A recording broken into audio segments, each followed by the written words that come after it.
Coral reefs are beautiful sea features that attract people by their diversity in shape and color, as well as the wonderful scenery under the sea created by them. However, have you ever wondered what that scenery would become if one day the sea retreated and the coral reef emerged to the land? Today, I want to present to you a landscape that is formed from ancient coral reefs like that. This site is Red Cape or Hòn Đỏ, a site that I would like to nominate as a geosite in Vietnam to promote tourism activities while still ensuring its conservation. The Red Cape is located in Ninh Thuận, a central coast province of Vietnam.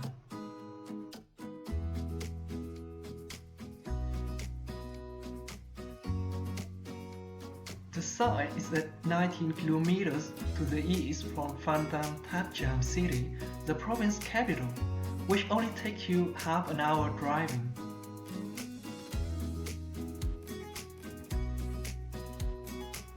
From the city center, you can head to the sea and take the coastal road to the Red Cape.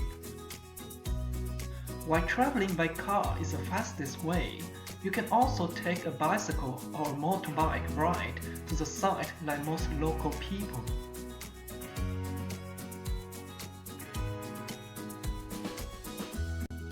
The Red Cape is a coastal land with an area of 33 hectares, including a forest of casuarina or coastal she oak, and a long rocky shoreline made from fossilized coral reefs, which is the highlight of the site.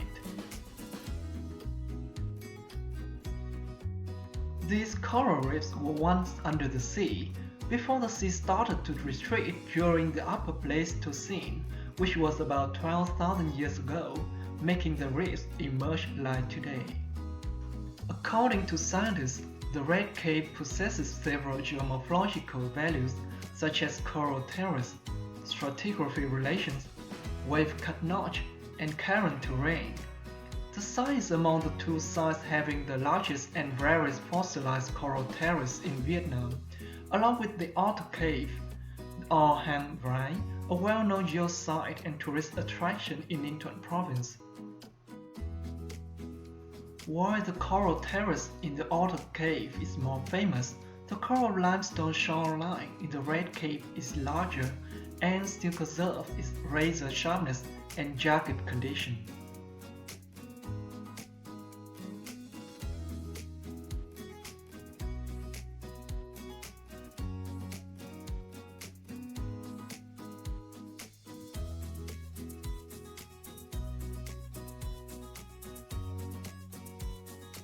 To evaluate the scientific value of the Red Cape, I applied the method proposed by Jose Breuer, in which several criteria were marked on a scale from 1 to 4, with 4 is the highest mark.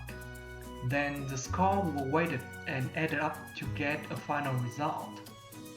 In total, the Red Cape has a score of 260 over a maximum 400 points for the scientific values.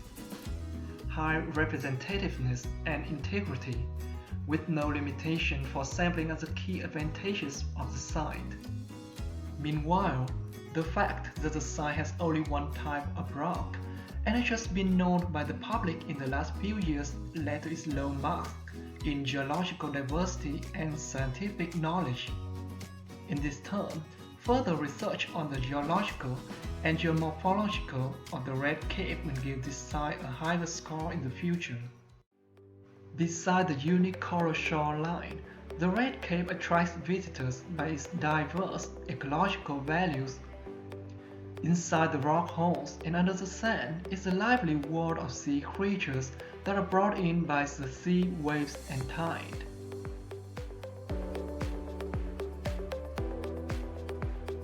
The coral terrace also provides terrain for some types of cactus to grow, bringing in green color to the landscape and turning the site into a place to relax and enjoy nature.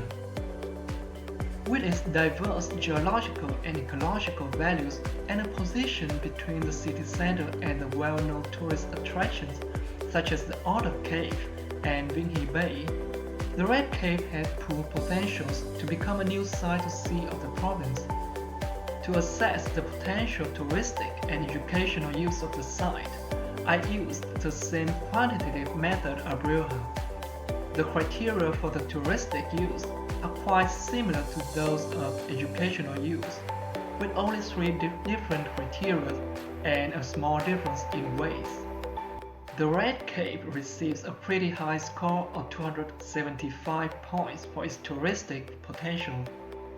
The few criteria with low scores are due to lack of promotion of the site, low economic level of the province, and the vulnerability of the coral terrace. The score for educational use of the Red Cape is slightly lower than the score for touristic use, at 255 points. This is mostly due to the limitation in rock type of the site. Among the types of visitors indicated by Dr. et al., the Red Cape is suitable for casual and wedding tourists who look for visual and functional values.